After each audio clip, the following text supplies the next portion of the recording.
राजकीय विश्वातून मोठी बातमी। ठाकरे गटाचे हिंगोलीचे खासदार नागेश पाटील अष्टीकर आणि विधान परिषदेच्या काँग्रेस आमदार प्रज्ञा सातव यांच्यामध्ये चांगलाच कलगीतुरा रंगलेला आहे। सातव यांना विधान परिषदेची उमेदवारी देऊ नये अशी थेट मागणी अष्टीकर यांनी केली होती।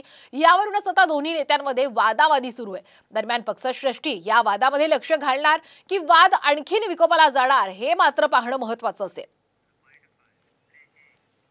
फेसबुक बघा, सोशल मीडिया बघा, मी त्यांच्यासोबत प्रचारात उतरलेली दिसेल आणि 2 महिन्यानंतर त्यांनी हे केलं की कशामुळे केलं आणि परत त्यांनी पक्षाच्या अध्यक्षाकडे कंप्लेंट करायला पाहिजे होती, उद्धवजींकडे, किंवा काँग्रेस पक्षाचे नाना पटोले आमचे अध्यक्ष तिथे करायला पाहिजे होती। त्यांनी जनरल सेक्रेटरी दिल्लीतले त्यांना कधीच माहित नसावे, त्यांच्याकडे जाऊन कंप्लेंट का केली? म्हणजे त्यांना कोणीतरी रिमोट म्हणून ऑपरेट करते हे याच्यातून सिद्ध होतं।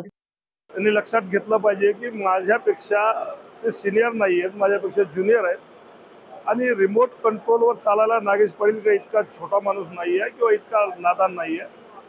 त्यांनी आघाडीचं काम केलं नाही हे सगळ्या जनतेने पाहिलं आणि केलं नाही तर केलंच नाही। आम्ही नक्की जोर पण सांगणार, हमेशा सांगणार, जिथं म्हणाल तिथं सांगणार।